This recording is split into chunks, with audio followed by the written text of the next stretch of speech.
After 15 years of raising my daughter alone, she got married without inviting me, then said her husband didn't want pathetic people there. She cut me off, called me controlling. When her world collapsed, she came crawling back. But it was too late.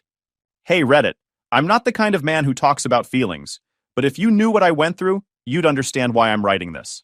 My name's David, 55 male, and 15 years ago, my entire world flipped when my wife Sarah died in a car accident. One second she was driving home from work. The next I was standing in a hospital hallway, staring at a white sheet over her body. My daughter Emily was 11 then. She didn't fully grasp it that night, but I did. I knew from that moment on I had one job: raise that little girl right, no matter what it took. The first few years after Sarah's death were rough. I'd work during the day, come home, cook dinner, help Emily with her homework, and still find time to sit by her bed until she fell asleep. Some nights, I'd be so tired I'd doze off in her chair with my work shirt still on. But every time she smiled, it made all of it worth it. She looked more and more like her mom every year.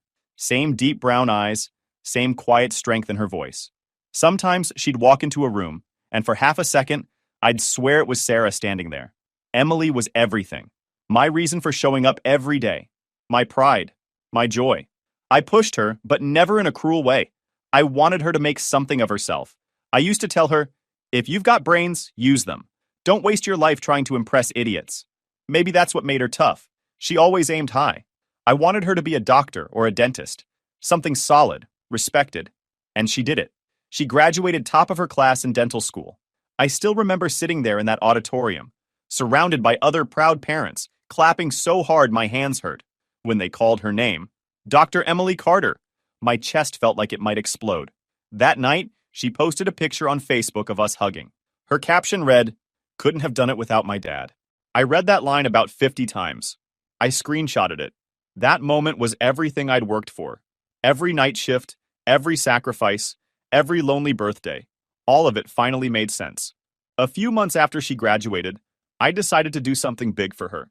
I'd been saving for years, thinking maybe I'd retire early or buy a small place by the lake. Instead, I bought her a house. A beautiful 3-bedroom place. $220,000. Paid in full, under my name. I told her it was her head start, her safety net. So you never have to worry about rent, I said. She cried when I gave her the keys. Hugged me tight. That night, we had dinner in her empty living room. Pizza boxes on the floor.